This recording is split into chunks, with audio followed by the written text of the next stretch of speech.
Assalamualaikum warahmatullahi wabarakatuh. Perkenalkan, saya Firda Nursabili dari kelompok 12 akuntansi B21 yang akan menyampaikan materi tentang faktor market dalam mata kuliah mikroekonomi dengan dosen pengampu Bapak Bambang Suprayitno MSc dan Ibu Daro Wahyuni SE MSI. Baik, sebelum memulai presentasi, izinkan kami memperkenalkan anggota kelompok. Yang pertama, Fadila Purnama Putri dengan NIM akhir 052. Yang kedua, Firda Nursabili dengan NIM akhir 061. Yang ketiga, Latifah Nurhasanah dengan NIM akhir 066. Dan yang terakhir, Alfi Fatika Tutupoho dengan NIM akhir 062. Pada pembahasan kali ini kita akan membahas 6 buah poin. Untuk yang pertama, ada permintaan turunan, yang kedua produk hasil marginal, yang ketiga produk fisik marginal, yang keempat nilai produk marginal, yang kelima biaya sumber daya marginal, dan yang terakhir memaksimalkan keuntungan. Untuk materi yang pertama akan disampaikan oleh rekan saya, Fadila Purnama Putri. Materi yang pertama yaitu permintaan turunan. Permintaan turunan adalah permintaan akan faktor produksi yang tergantung pada permintaan akan barang atau jasa yang dihasilkan oleh faktor atau sumber daya tersebut.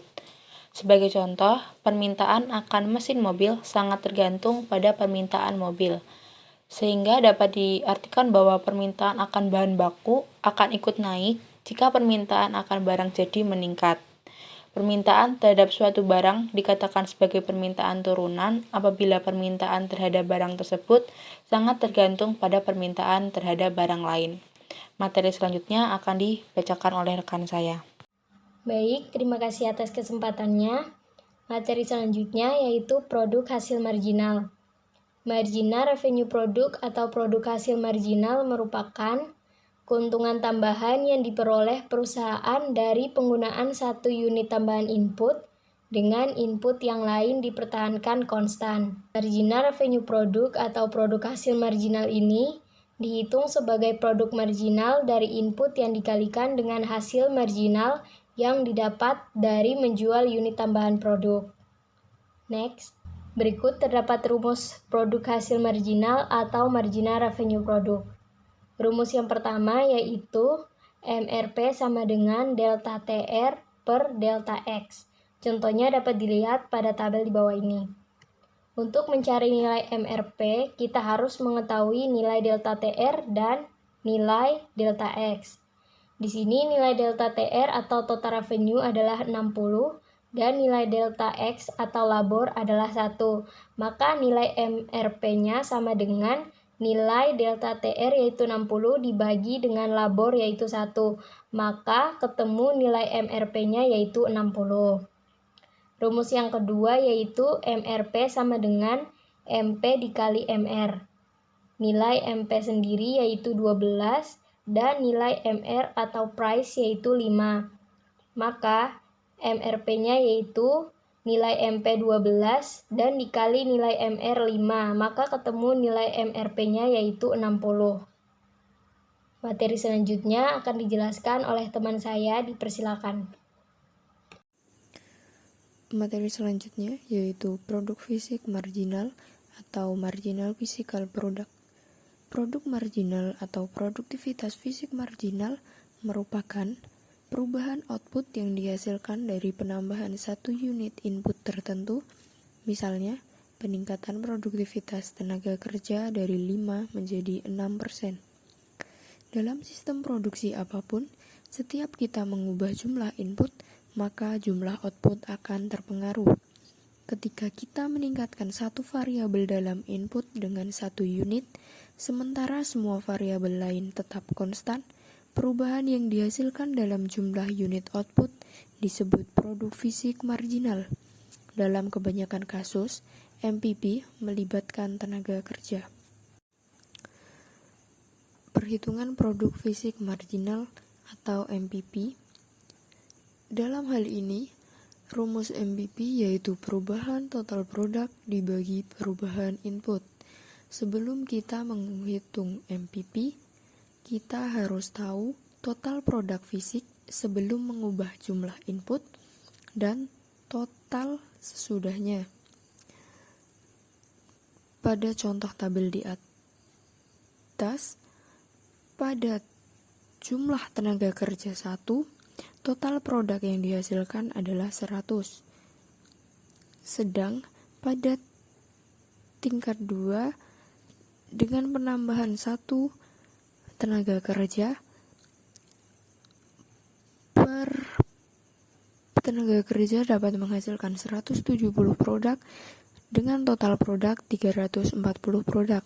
Sehingga untuk menghitung MPP-nya, yaitu dengan 340 dikurangi 100 dengan hasil 240 produk dibagi 1, sehingga jumlah MPP pada penambahan 1 input yaitu 240 produk.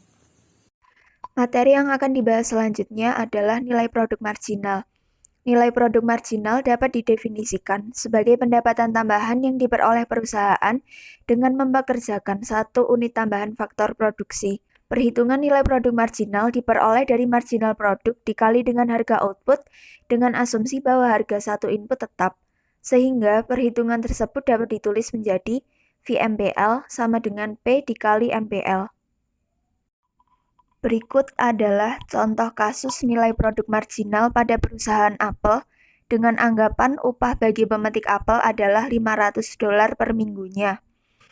Pada kasus ini, seperti yang telah tercantum pada tabel sebelumnya, bahwa pekerja pertama di perusahaan menguntungkan, karena pekerja pertama menghasilkan pendapatan perusahaan sebesar $1.000 atau keuntungan sebesar $500.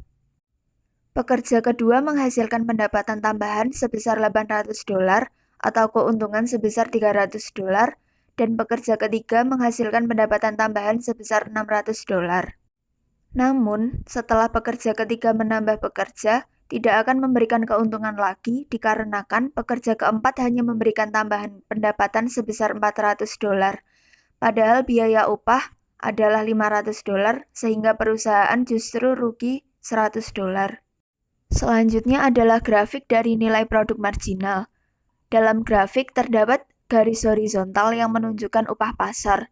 Untuk memaksimalkan keuntungan, perusahaan akan terus menambah pekerja hingga tercapai titik di mana kedua kurva berpotongan.